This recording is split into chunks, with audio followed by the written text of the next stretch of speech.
Hey, I want to talk about a really cool resource for teachers, or really anyone, that I love to use in my classroom.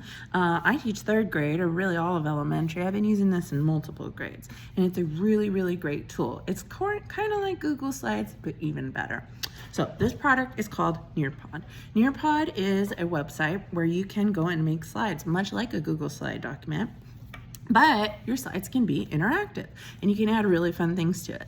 I really love Nearpod because it keeps me on track for my lessons. It is mobile, so I can walk around using my iPad or scanning the classroom, and I can watch the kids and make sure they're not only on task but not fooling around. It's just a really fun tool. So let me tell you more about it. First thing you want to do is create a slide, and you're going to probably say what you're going to do in your lesson or how you're going to use your Nearpod for this lesson. You can include objectives in there. You can include schoolwork in there. You can include pictures. You can include documents. You can include websites. You can include videos. But let me tell you how I use it. I love to use it for math. Math is a really big struggle for every grade, I would say. Why is it good for math? Well, one way I would use it is, instead of having to sit there and look through my book and have to figure out, am I going through every step that I'm teaching? I have to have it right in front of me, and Nearpod allows me to do that. Now, that's great when you want to just know what you're supposed to say, but also our work usually includes some sort of picture with it. We like to reach those kids who are different types of learners. We want to reach auditory learners. We want to reach the sensory learners. We want to reach the any kind of learner. So this way I can project words and pictures as I go through my lessons. But wait, it doesn't stop there. I can also add in times for kids to do a problem that gets sent out to them. So at the start of your lesson, you'll have kids log in to Nearpod, and as they go through, the slides move along with them. There's another option for that, but I'll talk about that later. So as you go through your lesson, there'll be opportunities for some sort of interaction. That could be a drawing activity. That could be a typing activity where you have an open-ended question.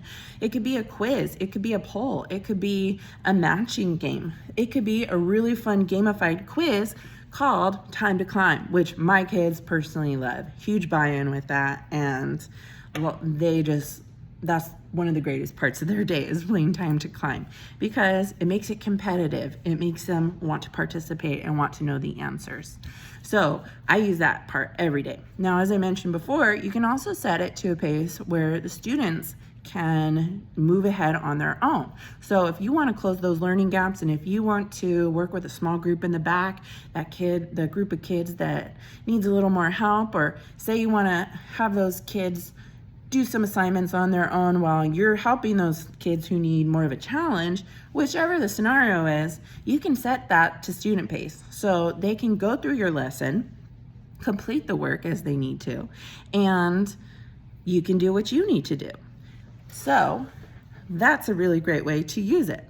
Now, what does Nearpod include? What is it? What are you talking about? It's a slide deck, first and foremost. But kids, you do a live lesson, and kids can log in based on the code, the one-time use code, which you can revisit, and you can use the data from each lesson. How I use it is I teach directly. I do my direct instruction, slow, gradual release of responsibility. And then I have kids work individually. Actually, they can work individually. They can work in pairs. They can work in groups. Doesn't matter how you do it. And when time is up, I project their work. And we get to see everyone's work on the screen. And we get to analyze the work. So it gets kids thinking. It gets kids talking, which I love. I love the discussion. Also, it's a good kind of way to teach cooperativeness. I can't think of the word. Where kids, I usually have them say, thumbs up, the work is good, or I have them say, think about it. And so I'm training them to have a growth mindset on their work. I'm also training them to identify mistakes and then improve their mistakes. So it's really been beneficial for us in that regard. Another thing you can do is you can include websites on there if you want kids to do a specific topic. and research that topic, then you can include the websites you want to use. You can curate which websites, instead of, if your kids are like mine, my kids are going on Google and they're not really sure how to research just yet. So curating a website or websites really makes things easier for them. You could include also some really great things that Nearpod has included in their product. They have 3D models where kids can say they're studying the anatomy of a cell. The 3D models allows them to zoom in on a cell, look at all the different parts of it, and move the cell around to see how it fits within the cell.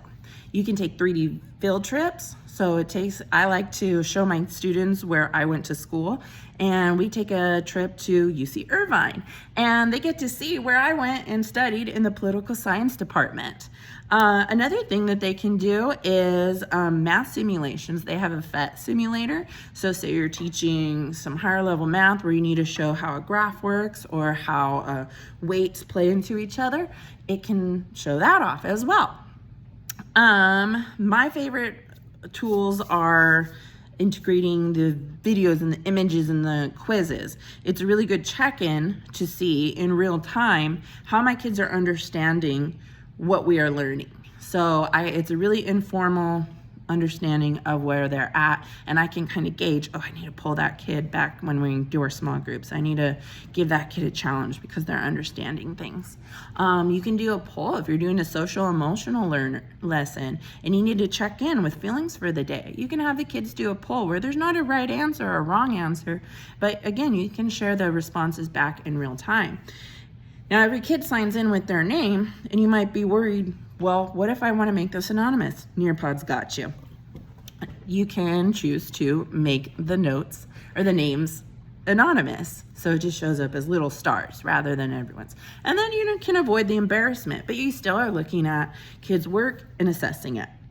You can also practice on the collaboration and discussion boards. There's a part of it where you are having kids answer a question or showing, maybe you're doing what do you know about this topic, and you want to get some prior knowledge and see what the kids already know about a topic. That's just one way to use it. And they have an option where you can have kids pop up little, kind of like a Post-it note, but it's digital on the Nearpod screen.